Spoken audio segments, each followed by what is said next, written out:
So, hello everybody and welcome. Yes, welcome back here at BSN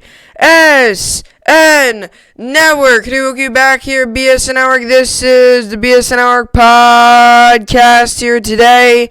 It is Tuesday, December 15th. Everybody's having a good day so far and a good rest of their day yesterday. It is, in fact, Tuesday, December 15th. We are now 10 days away from Christmas. That is always an exciting thing to think about, an exciting thing to look forward to. I'm excited for Christmas. Hopefully you are as well. This is, in fact, another BSN podcast on today. A lot to get to today in the sports world. We've got 3 different sports today. We got the NFL, MLB, and some NBA news on today. So we got a ton of good news to talk about today. To kind of just talk about last night's game. We're going to start off with that in just a little bit here. Last night's game was just unbelievable. I mean, just insane. Fun to watch. Was exciting. Came down to literally the last second. Literally came down to the last final 7 seconds of the game when Justin Tucker kicked the game-winning field goal. Was by far, I think, one of the best games of the year. Might be the best game of the year, but was just a fascinating game. So much fun to watch. I stayed up for it. It was a fun game, exciting game. And I'll tell you what, for two teams that, you know, for a team in the Ravens that were struggling and for a team in the Browns who are playing good, but for two teams that probably are not going to be up there in the Super Bowl, that looked like two Super Bowl teams battling at it last night. It really did. And even though the Browns lost, they showed a lot of fight. They showed a lot of positives yesterday. I know they lost, but they did show a lot of positives. Even though they lost, their schedule favors them the upcoming way. I'll get to all that. Like I said, I'll get to all that coming up in the podcast. Like I said, got a packed podcast today, but it was just an unbelievable game last night. We'll get into it, obviously. And I'll tell you what, you know, with all these Tuesday games, like, you know, Tuesday, you know, usually, I'm maybe it's just because I just love sports so much. But, you know, obviously, you know, when I get up in the morning, you know, obviously, I always look, you know, whether there's a sports game. Usually I know if there's a sports game, like I know if the Jets are going to play one day or if it's during the baseball season, I know if the Yankees have a game. That's pretty much every day, you know, pretty much every day the Yankees have a game. Same thing with the Nets, you know, it's pretty much every other day you'll have a basketball game on. So, you know, but and you know, Kentucky, for example, I know they don't play until Saturday, so I knew there was no Kentucky game on. But I'll tell you what, like we've been getting spoiled. Not even just me. I think just as football fans and sports fans in general, we've been getting spoiled from all these games that have been from all these Tuesday games. With all these postponements and now turning into all these Tuesday games, we've been getting spoiled, I think, as sports fans. You know, I'm thinking to myself sitting here right now, like, oh my gosh, there's not a football game on tonight. Like, I got to realize, like, that is not normal. It's not normal to have a Tuesday football game on. We've been getting spoiled with all these Tuesday and Wednesday football games on. We've been getting spoiled about having football on Sunday, Monday, Tuesday, Wednesday, and Thursday. We've been getting spoiled about having NFL football on 5 days a week. Now it's finally back to normal this week, where there was a Thursday game, a Sunday, all the Sunday games, and then a Monday game last night. But today I'm sitting here thinking, like, what am I going to watch? I'm going to probably watch college basketball. But it's just so funny because there's just so much, like, there's been so many football games on a Tuesday. It's just so odd to think now, hold on, there's no football game on today. Like, it's funny, and that's the thing. We've been getting spoiled with all these Tuesdays and Wednesday games. We've been getting spoiled with these back-to-back doubleheader Monday night games. Like, it's finally, like, this is how the season usually goes. We got to get back into the feeling. So that's kind of funny. But now we move on to the topics for today. Like I said, possibly the game of the year last night. Comment down below if you agree. Just an insane game, fun game to watch. Ravens-Browns game, we'll be recapping it all on the show today. Talking all about it. Talking about just pretty much what happened. What went down yesterday in that Ravens-Browns game was just a fun game to watch overall. Really was, I think, one of the funnest games I've watched all season long. Then we got the fantasy football. Give you start of the week, Tuesday, second half of your first playoff matchup. See how you're doing. I'm currently in one league doing very well. My other league, not so much. So we'll talk about both those leagues and some acquisitions you could make. And then I got DJ LeMahieu news. There's been a lot of news around the Yankees and LeMahieu and stuff like that. We'll get into it. I'm not very happy with the Yankees. Not very happy with Cashman. But Boone came out and said that today that LeMahieu is his number one priority, and I'll get into showing you why I don't think that's the truth. And we'll talk about that. Then we got college basketball, some NBA games, and Giannis. I'll probably be talking about the Giannis extension more for the majority. I'll probably spend 10-15 minutes on the Giannis extension. Ravens, Browns, I'll probably spend like 20 minutes on. Then fantasy football, probably 10 minutes. That puts me into 30 minutes. And then about LeMahieu, I'll probably spend like 15. And then same thing with Giannis. I'll probably spend about 15 there. Breaking news, he signed the extension. We'll talk about it. Right before I came onto the podcast, too, he signed the extension. I was like, you know what, I'll talk about it instead of waiting a whole day. By the time it's old news, I'll talk about the Giannis extension. And that's it. There's a couple good college basketball games on today, which should be, hopefully, fun to watch. I'm hoping for some good games. There's a couple good games on tonight. Clemson, Virginia Tech, good game. That's on at 6:30 p.m. Eastern Time. Got a couple good games on tonight. Nothing crazy. No Duke, North Carolina. No Kansas, Gonzaga. Nothing like that. But a couple good top 25 matchups today. We'll get into all those in just a little bit. So with all that being said, this is the BSN podcast, and let's get right into it. So last night, I think we can all agree, even if you disagree that it was the game of the year, I think we can all agree it was a great game, a fun game, and just an excellent game to watch. If you disagree that it's the game of the year, okay, disagree. But I think most of us can come to the agreement that it probably was a very fun game. If you're telling me that game was not an exciting game to watch, then I don't know what football game excites you. Unless if you're a defensive fan and you love to see defense, then that was not your type of game. But I think majority of sports fans these days, especially in the NFL, love high-scoring performances, and that's what we saw last night. We saw the second highest-scoring game of the season yesterday, 47-42. Ravens top the Browns with a late Justin Tucker field goal from 55 yards out.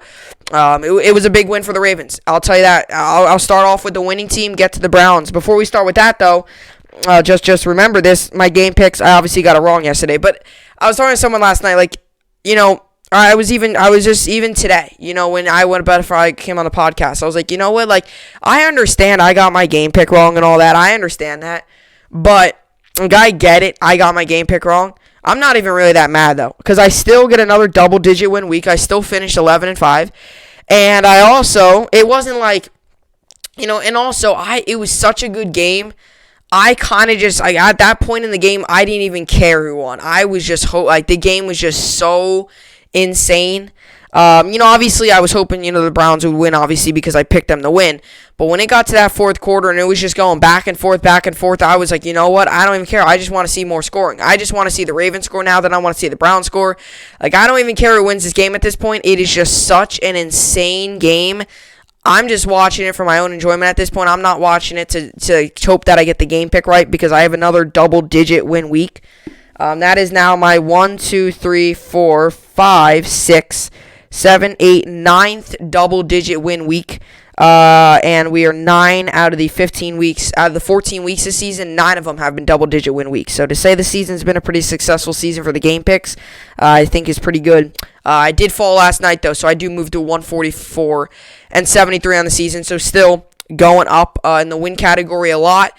And I would say around 160. I would probably reach 160, 165. I think it's very possible. To round out the final 3 weeks of the season. But yeah, so it was an excellent game. I mean, it was just so, and I know I might say excellent 20 times in this podcast today. Forgive me if I do, because it really was. Warning, gonna say it again. It really was an excellent game. I'm going to sound so odd. I'm just going to say excellent. I'm going to keep on saying excellent. It's just keep on saying excellent. Every second I'm going to say excellent. It was just an insane game. I mean, it was just such a phenomenal game last night. Fun to watch. It was crazy. I mean, it was crazy. But yeah, it was it came down to the end, and that's what I said yesterday coming to the podcast. I said 31-28. I said it was going to be a close game. I thought, it was going to come down to probably about a field goal, which it did. Justin Tucker kicking the game winner. And then obviously the safety late. Technically, it was 45-42. But with the late game field goal with the late safety on the lateral play, it's 47-42. So technically 45-42, but the late safety got them to 47-42.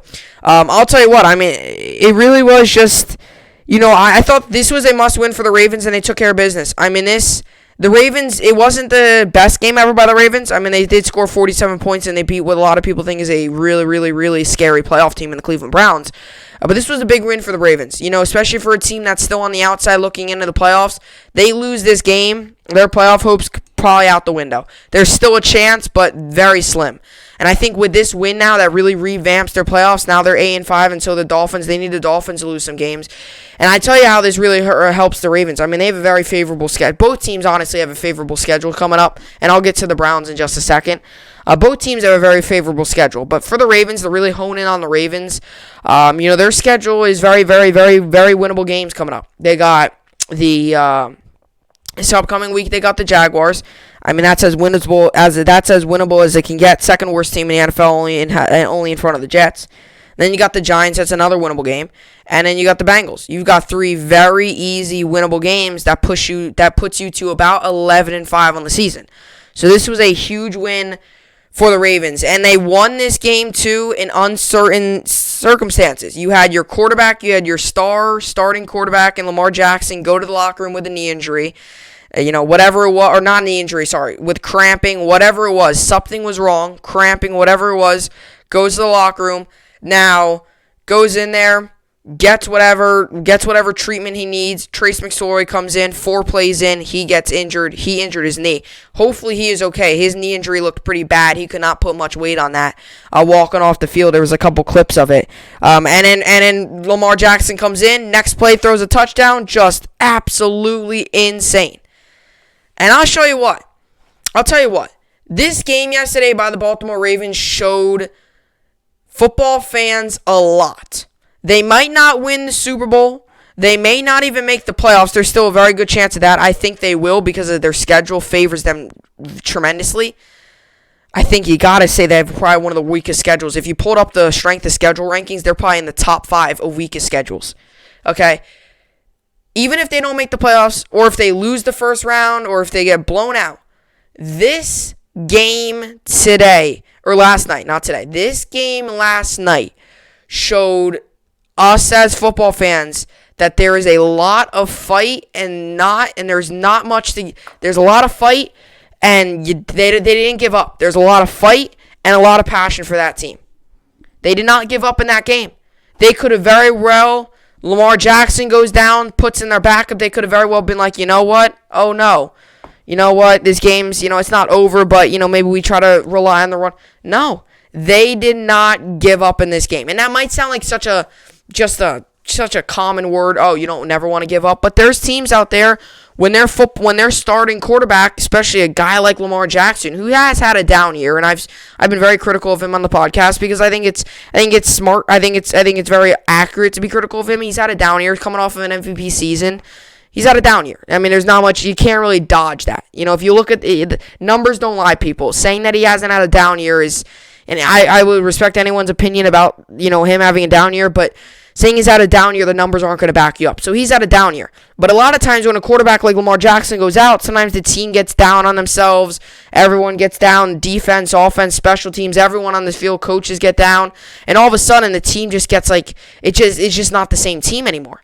The momentum just gets sucked out of you, and the other team just gains momentum and just starts to whip you left and right. And all of a sudden you find yourself trailing. And then Trace McSorley gets injured. But that did not happen yesterday with the Ravens. They were able to still stay in the game. McSorley did get injured. Lamar comes walking out, limping out of the locker room, runs onto the field, grabs his helmet. First play, throws it to Marquise Brown for a touchdown just on 4th down and 4. Just an unbelievable play. And like I said before, hopefully McSorley's okay. Obviously, I never like to see any injury out of anybody. I always say this. if even if it's Tom Brady, I can't stand Tom Brady. Probably one of my least favorite NFL players. I cannot stand Tom Brady. If he would to get injured, never good. You never like to see anyone get injured. So McSorley, hopefully he's okay.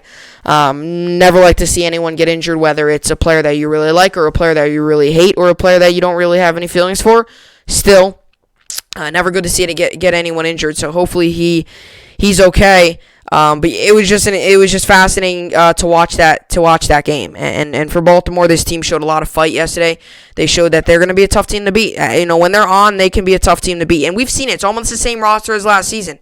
We've seen they can be a tough team to beat. It's just putting together. Some of these games, they haven't been able to put together a full game. They just haven't. Some of these games, they just looked a little lost out there. They make too many. This team sometimes makes too many mistakes, and I think that's reasonable to say. They made a whole lot of mistakes against the Patriots.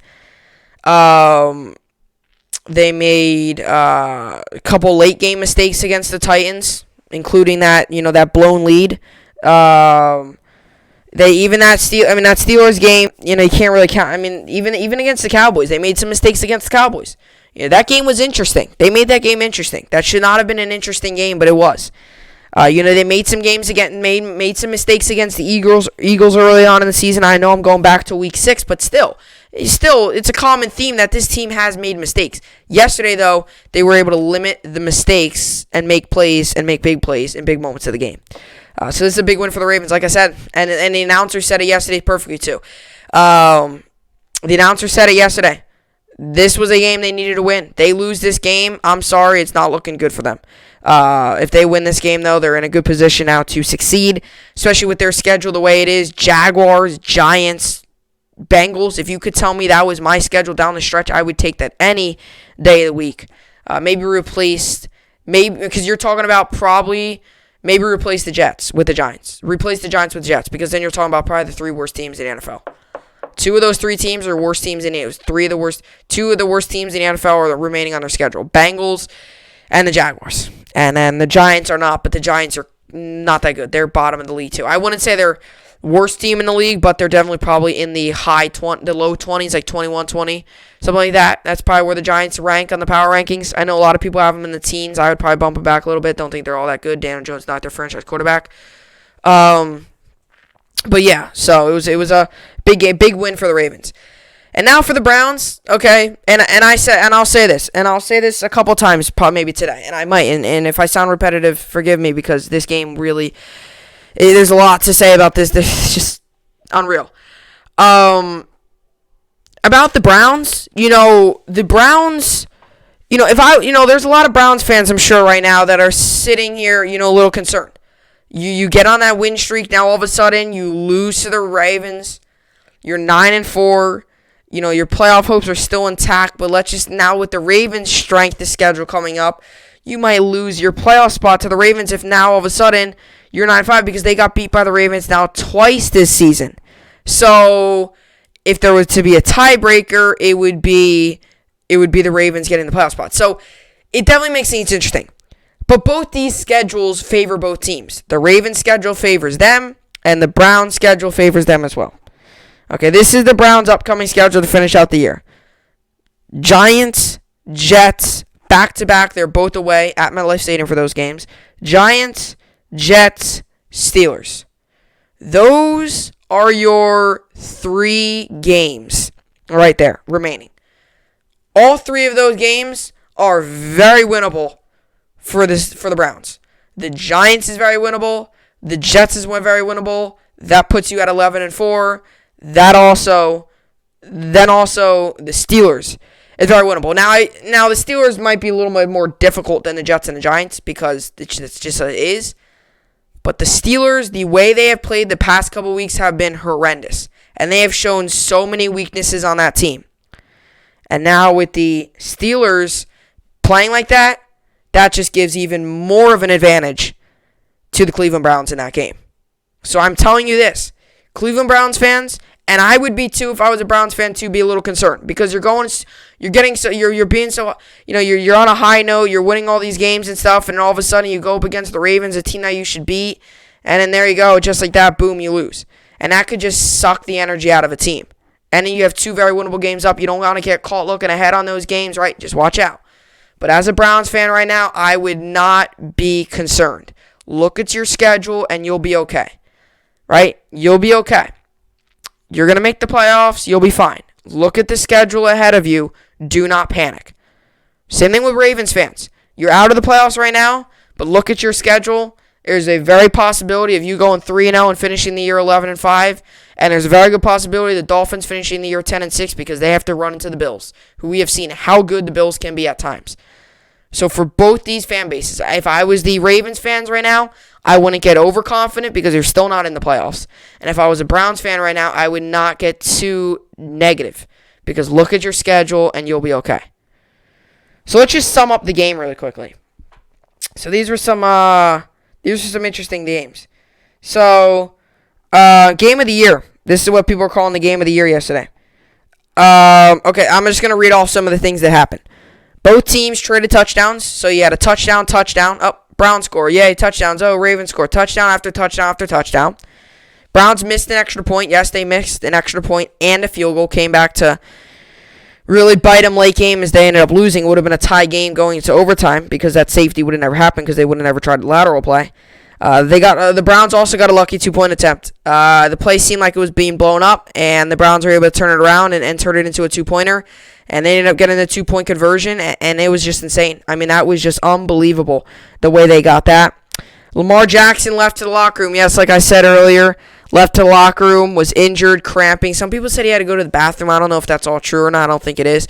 But yeah, left to the locker room, was cramping, limping, did not seem good. He was slipping all over the place, getting sacked all over the place, went to the locker room. Lamar turned and got the lead. Yet, like I said, McSorley got injured, looked like a bad knee injury, could barely put any weight on it. Lamar comes in, 4th down and 4, gets the ball, rolls out to his right, throws it to Marquise Hollywood-Brown, touchdown. Ravens, just unbelievable.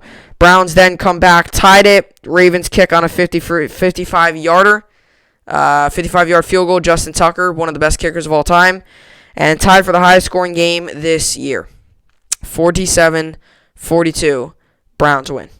Or Ravens win, sorry. So, that's it. That's a quick summary of the game. I'll get into the numbers now, but that's kind of just a quick summary. If you missed any part of the game, that's a quick summary because this was a game where this was one of these games where if you were looking away, you probably missed something.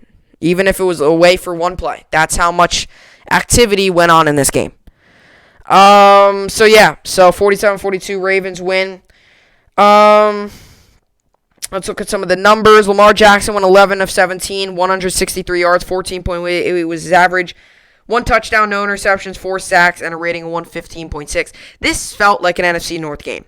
Pound and ground the ball, 9 rushing touchdowns. Just one of those games where felt like an AFC North game. A lot of hard hits. A game where you had to grind it out to the final second. This had all the feels of an AFC North game. Trace McSorley went 1 of 4, 13 yards, and a rating of 40.6. Not going to really calculate his stats that much. He had 13 was average as well. His one completion was 13 yards. Not really going to. Doesn't really matter. Jackson had 9 carries for 124 yards and 2 touchdowns. Dobbins had 13 carries, 53 yards, and a touchdown. Edwards had 7 carries for 49 yards and 2 touchdowns. So just alone right there, they had 5 rushing touchdowns out of their 6 in the game. Mark Andrews had 5 catches for 78 yards. Marquise Brown had 2 catches for 50 yards, including that touchdown like I just mentioned a little bit ago. And then Willie Snead had 3 catches for 29 yards. So, you talk about a ball game. That was quite the game right there. It really was. But yeah, so now we move on to the Browns. And obviously Tucker had the 55-yarder to win it.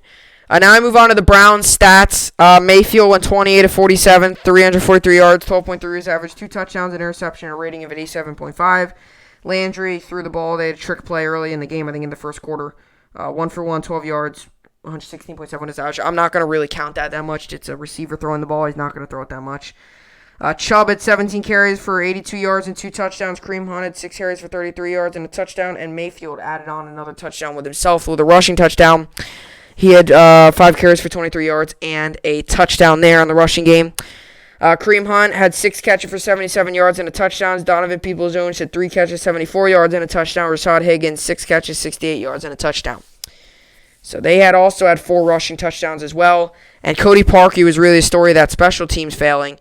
He missed the extra point, missed the field goal. Both of those costed them late in the game. What the field goal did, the extra point they were able to make up for it with the two-point conversion, obviously.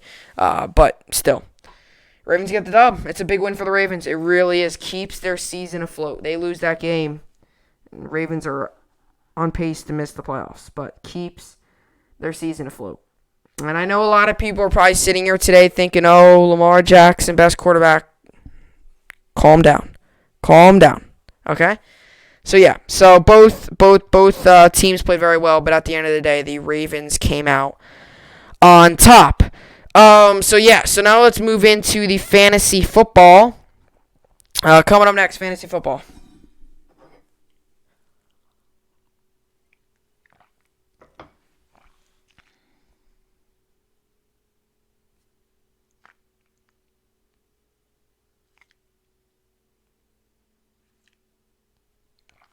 Alrighty.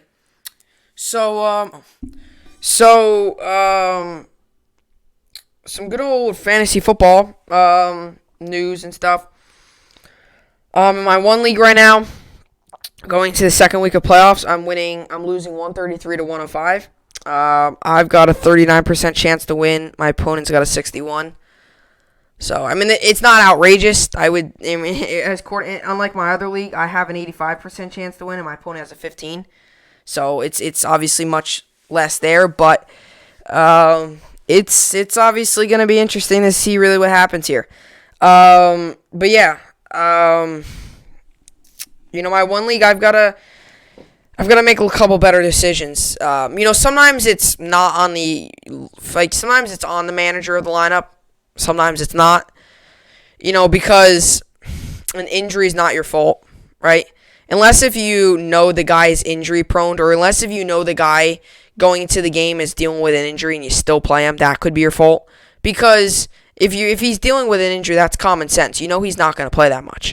Or let's just say, I don't know, for example, he just injured his ankle on Friday. Doesn't practice and walkthroughs on Saturday. Comes out on Sunday, is active. They say he's active, and he doesn't play. That's on you. You should probably start. But that's on the fantasy manager. But there's also times where it's not, where if you start a guy has been healthy the entire season and he just gets injured in the game, that's not on you. I mean, you can't make that up. It's one thing like if he was injured throughout the week and there was still some speculation on if he wasn't going to play or not. But yeah, you still play him and he does, and then he ends up not really playing that much. Well, that's on you. But if he's not injured out at all during the week, he just gets injured in the game. That's not. So I had one of those weeks last week where I think it was on me. I should not have started Robert Woods. I should have been smarter. I should have realized that the Bears are going up against a not great Texan secondary. I just can't trust Trubisky throwing to Allen Robinson. And if you look at the numbers, Trubisky, whenever Trubisky starts, Robinson's numbers progressively get worse. And Trubisky's been starting of lately. It's Foles who's been targeting Robinson. So it's obviously that's a little bit of a negative there. And then Robert Woods has been balling out. I mean, Goff's been throwing it to Woods so much, and then against that Patriots defense, against that team that I just don't think that's good. That's good. That I thought that was a good matchup. That obviously did not work out for me, and I ended up losing. Same thing there. I was going to pick up Robert Tonyan, didn't. Hunter Henry struggles. Just like the matchup, like I said, against that Atlanta secondary, just at the end of the day, did not work. So obviously, hopefully, just we'd be better. I need to be better as a fantasy manager. Now I move on to the obvious, the fantasy stuff. So this is my lineup for this week. Like I said, could change. I have 3 waiver claims in, so it could very well change. But I have Aaron Rodgers, Chris Carson, Austin Eckler, Devontae Adams, Robert Woods, Hunter Henry, Allen Robinson, and Saints defense and Daniel Carlson. And then my bench is Ezekiel Elliott, Juju Smith-Schuster, DJ Moore, David Johnson, Todd Gurley, Rob Gronkowski, and Ronald Jones. Some things to kind of say here. Eckler quad was listed as a non-participant on Monday's practice estimate. So, non-participant, not good, especially considering that's a Thursday night game. I'm sure we'll hear more on that probably later. I'm sure we'll hear more on that today. But for the time being, Eckler is questionable. Hopefully he plays. If he doesn't, then I've got a backup plan, which is involving in my claims. Now I move on to Hunter Henry. He's questionable, although I put in a claim to drop him, and I'm feeling confident about that. Henry hip was listed as a non-participant on Monday's practice estimate. And then our bench, DJ Moore, who is out. Moore ankle is expected to be removed from the reserve COVID-19 list in time for Saturday's game against the Packers. Ian Rappaport of NFL Network reports. And no, I'm not going crazy when I say Saturday. There are Saturday games on this week. DJ Moore, another one. You just don't know, and he's just not consistent. And as for David Johnson, interim coach Romeo Crennel relayed that Johnson landed on the COVID-19 list as a close contact and is expected to return to action in Week 15. Aaron Rice of The Athletic reports. So that's a positive news that he will be returning. And as for Ronald Jones, Jones' finger will undergo surgery Tuesday to repair his broken left pinky finger, Rick Stroud of the Tampa Bay Times reports.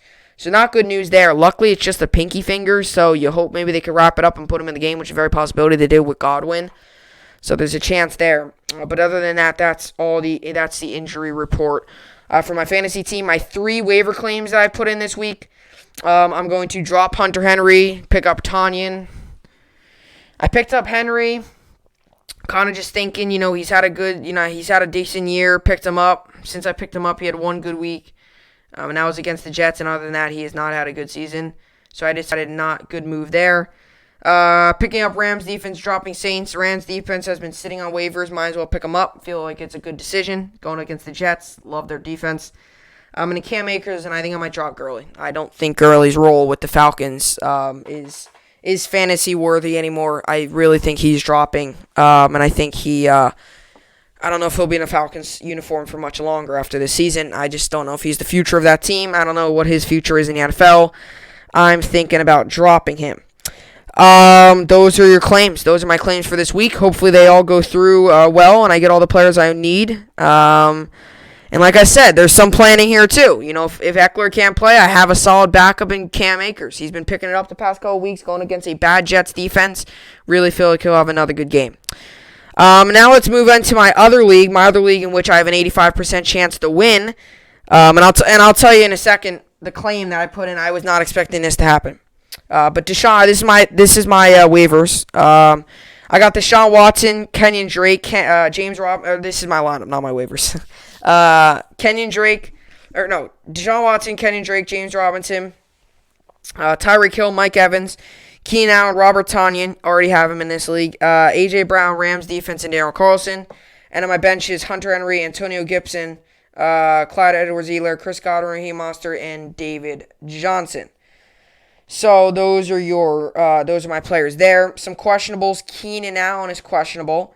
Allen hamstring was listed as a non-participant on Monday's practice estimate. So you're talking possibly Eckler, Hunter Henry, and Keenan Allen all being out against that Raiders team. That would be bad.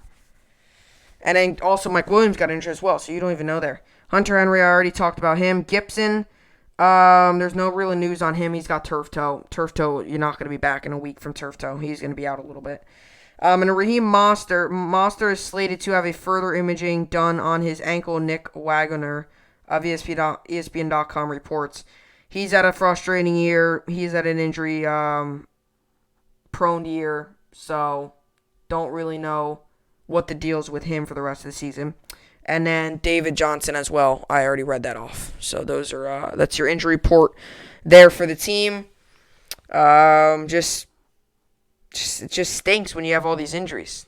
That's really what it is. It just stinks, When you draft your team, you're not expecting them to stay healthy all year, but when you get late in the year like this and you're just getting thumped with injuries, pounded. It just stinks. So hopefully somehow these guys can get healthy. But yeah, so some of my my pending moves are. Okay, we all know Davante Adams, right? He's probably one of the best receivers in all the NFL. So this week, someone dropped him in my league, and I'm taking advantage of it, and I put in a waiver claim for him. I'm right about in the middle of the waiver order, so I'm hoping to let that claim go through and get Davante Adams. This is my deal here. I can't believe he was on waivers. Davante Adams, and I'm dropping Chris Godwin, and then I'm going to add Cam Akers and drop Hunter Henry. Like I said, not like my production of Hunter Henry. I love what I've seen out of Tanyan, so I'm going to put him in, and I'm going to get rid of Henry, and I like Cam Akers this week against the Jets, and I like him for further weeks as well. Cam Akers should be a pretty good player there. So yeah, that's kind of the deal there for fantasy football. Those are my clue claims. And don't ask me how and why Davante Adams is on there like that. I still can't believe it. It's just insane to me how he's still on there.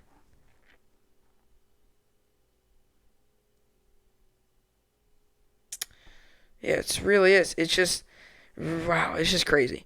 So anyway, that's what I got there for fantasy football. That's kind of the deal there.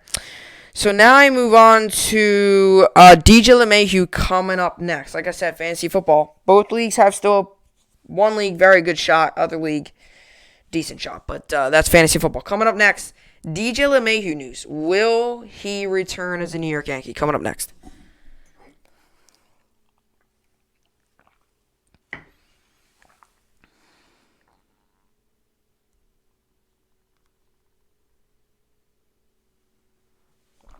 Alrighty, so I'm just getting this up here.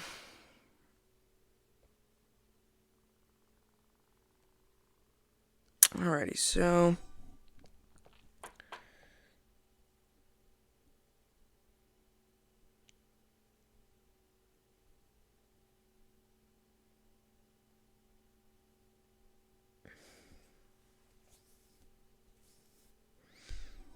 okay, so let's see.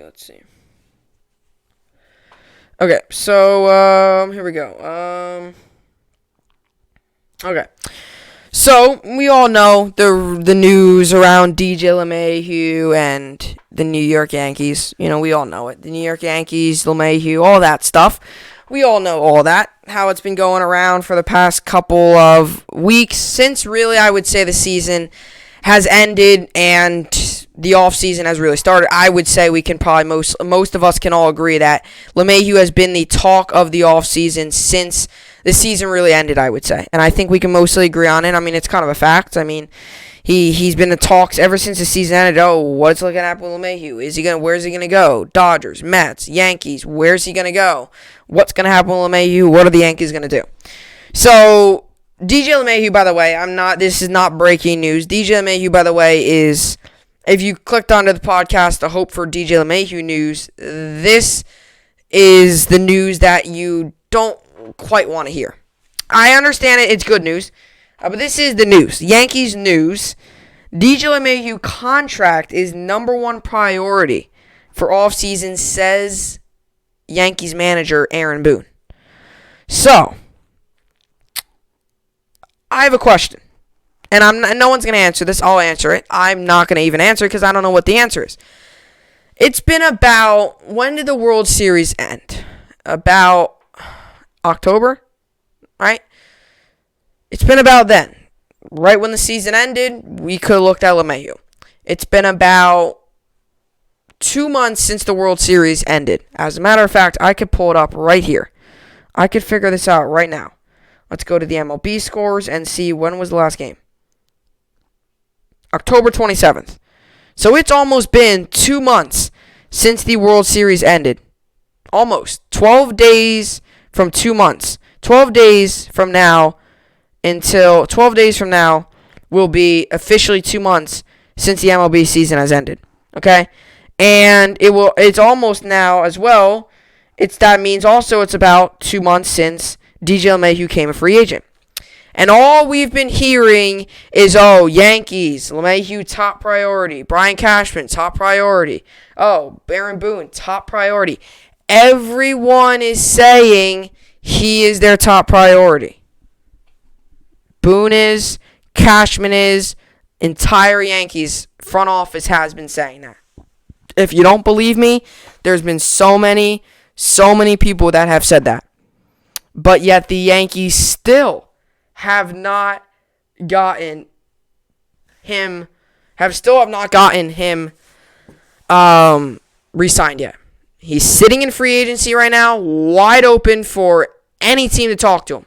The Mets could talk to him. The Phillies could talk to him. The Braves could talk to him. The Royals could talk to him. Any MLB team right now could talk to him. And that's the truth, right? You could allow that, right? But for when you're saying a top player like DJ LeMahieu and he's your number one priority, why in the world is it taking this long? This is why I don't think you can trust this Yankees front office and Aaron Boone right now. Because if he was really their number one priority, he would have been signed already. And there was just news that came out 2 to 3 days ago saying that they are about $25 million off from trying to give him a deal. The Yankees want to give him $75 million. He wants about $100 million. Give the guy the money. He deserves it. He's one of the best players in all the league, one of the best hitters in all the league. He's a setup man, great hitter, get you doubles and singles, get you about 2 hits a game, scores runs, drives in runs, clutch hitter, big moments of the game, smart player, and a veteran in that locker room. Give him the money. He wants around a 5-year, $100 million deal. Give him the money. These other teams will give him the money. If the Yankees don't do that, he's not going to come back. Because at the end of the day, it is about the money, and it's not always about the team. It's a lot of times about the money in the business. That's a lot of times what a lot of these moves come down to in any sport. NFL, NHL, NBA, or MLB. Especially MLB because the contracts are way higher in the MLB. We don't have to talk about that. We already know that. So, the Yankees got to step up their game. Because no one's going to wait for the Yankees. No one's going to wait for the Yankees. Just because they're the Yankees, they're this big team. Oh, they're one of the biggest market teams in sports. Oh, Cashman, Boone, all these guys. Oh, big city, big market. Oh, the New York Yankees. Just because they're the New York Yankees does not mean anyone is going to wait for them. No one's going to wait for the Yankees. No one's going to be like, oh, wait, the Yankees are in line. The Yankees, the Yankees are in line. We have to wait. No one's going to do that. Sometimes the Yankees think people will, though. Lance Lynn, he was one of the Yankees' options this offseason. Oh, Lance Lynn going to the Yankees. Oh, Lance Lynn to the Yankees. Guess what? The small market Chicago White Sox came in and swooped them up. And the Yankees, I bet you, didn't even talk to him. And Cashman will give you that same dumb answer every single offseason. We knocked on all doors. None of them were open. Yeah, because you offer these players horrible contracts. If LeMahieu is really your number one priority, and this is where I'm worried. I feel like they're just doing this just to say it. If he's really your number one priority, then why is he not signed yet? Can you answer that one for me, Cashman? Boone? Someone? Can you answer that? Why don't someone answer that? Why is LeMahieu not signed yet? If he's really your number one priority, why is he not signed yet? But that you gave Gary Sanchez a new contract. Gary Sanchez. Yep, that's right, people. Gary Sanchez. Obviously, Gary Sanchez was your number one priority, not LeMahieu. Obviously, Sanchez was your number one priority and not LeMahieu. That's obviously the case because you gave Sanchez a new contract and LeMahieu, you haven't even touched him. I mean, you haven't even touched his contract yet. You haven't done any of that. No. And as for the other teams aren't going to wait for the Yankees. No one's going to wait. They're going to take advantage of this. And teams like the New York Mets with new owners, new front office, new guys wanting to spend money. They're going to spend money on guys like LeMahieu. And how bad would that be for the New York Yankees? DJ LeMahieu, their best player, goes to their crosstown rival, the New York Mets, and goes theirs and plays so well, and the Yankees look absolutely lost without him. How funny would that be? And when the Yankees re-sign, if they do, I will be happy. Sure, I will be happy. But the fact that it's taking this long to re-sign this good of a player is outrageous. He's sitting in free agency right now. Like it's nothing. Oh, he's sitting in free agency. Oh, we'll take calls from different teams, all that. He's sitting in free agency. You should have gave him an extension 10 days ago, and you didn't. You should have given him an extension right when the season ended. Right when you were able to, you should give it to him. Because if he's that important to your team, you should give him the money. Obviously, he's not your number one priority if you're not giving him what he wants. The guy wants 5 years, $100 million. Give him 5 years, $100 million. He's one of the best hitters in baseball. Give him the money. And the fans want it. I'm sure a lot of his teammates want it. Voit has came out and said that he wants it. He thinks it will happen. Boone says he wants it. And if that's obviously true, if that's all true, then do it already. Get it done. Do it. Quit sitting around not doing anything. Do something, Brian Cashman. Please, do us all a favor. Sign the guy. Read this quick article here.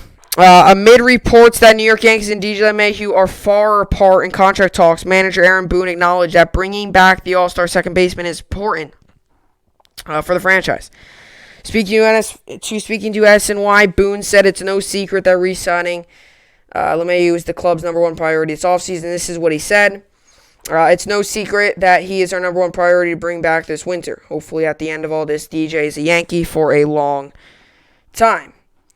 One consistent message from the Yankees this offseason has been how much they want to bring LeMahieu back.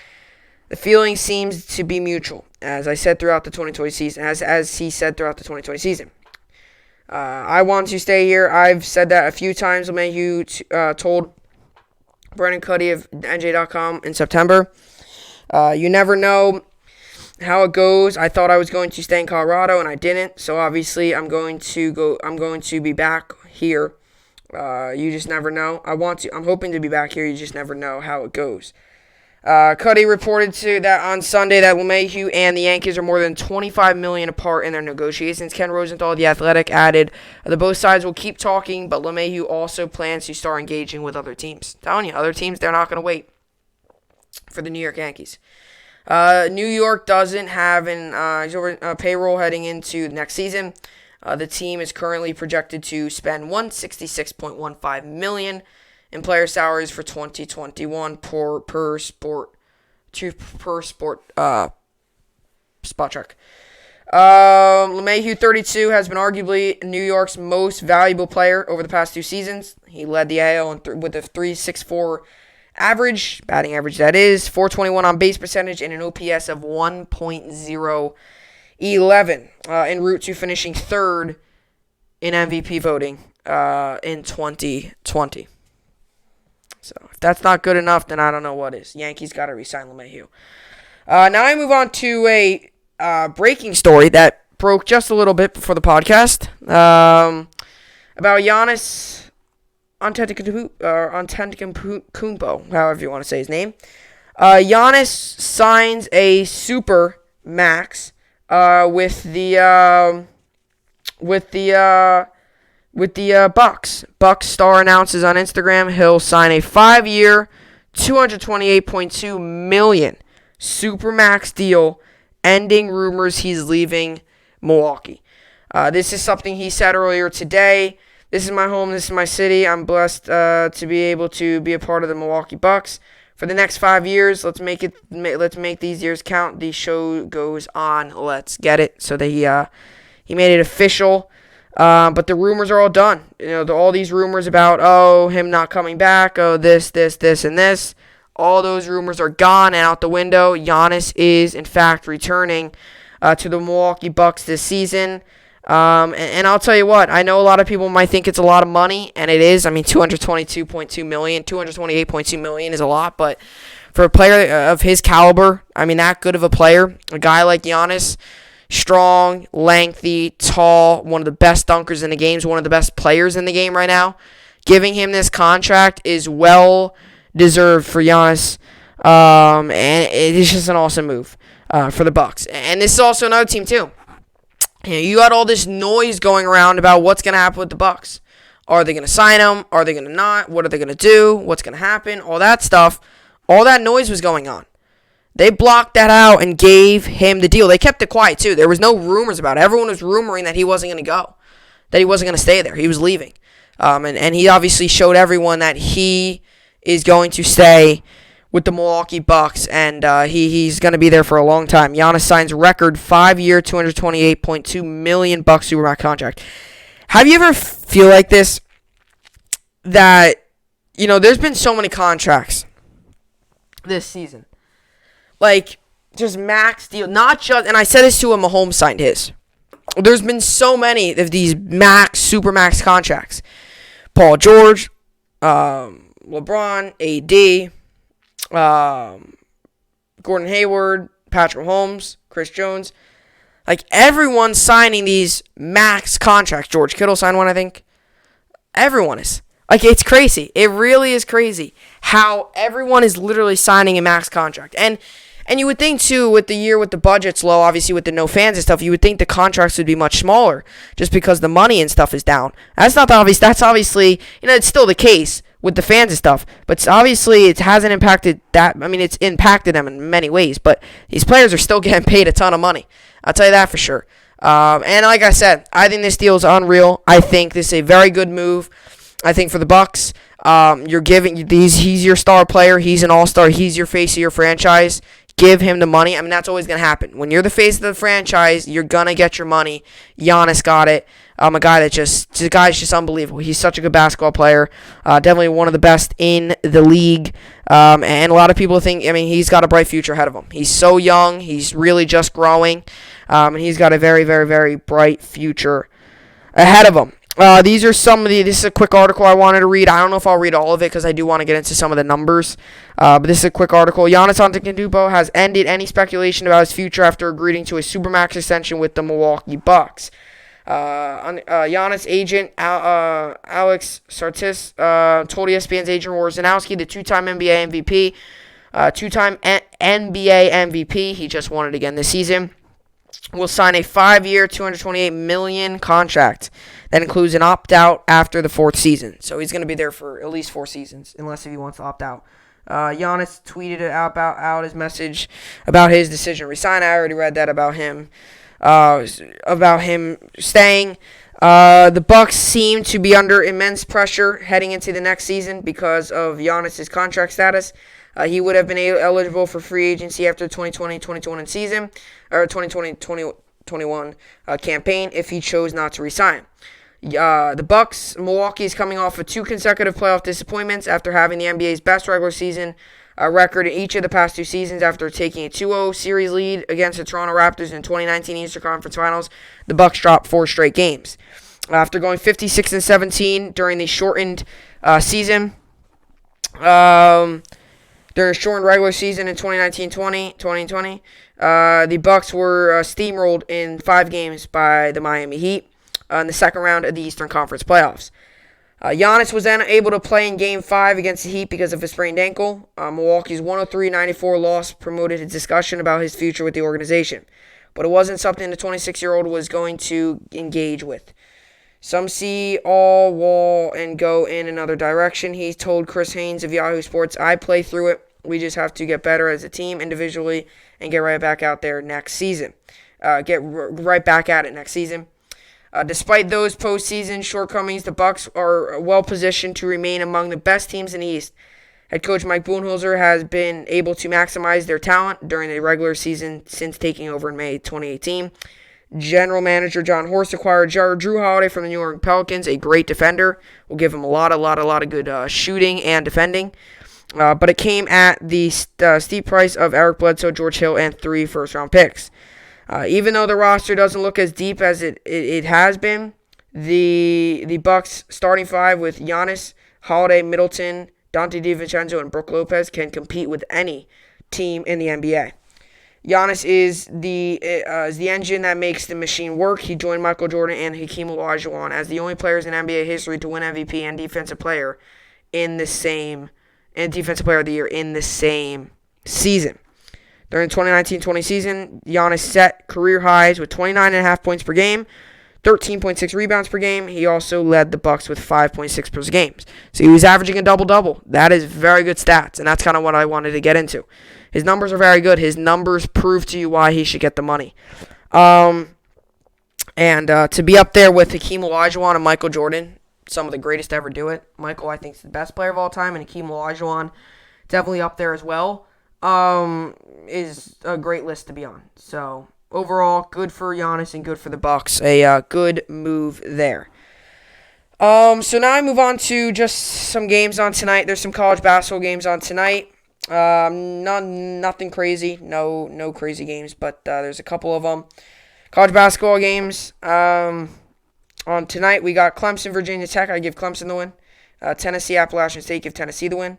Illinois, Minnesota, give Illinois the win. Wisconsin, Loyola, Illinois, give Wisconsin the win. And Florida State, Georgia Tech, give Florida State the win. Clemson's been playing good basketball, as well as football, obviously. These are some of the NBA games on today. 76ers, Celtics, I'll give 76ers the win. Rockets, Spurs, give Rockets the win. And Warriors, Kings, give Warriors the win. Rockets, by the way, James Harden is also playing there. So those are your basketball games for today. Those are some of your games. So, yeah.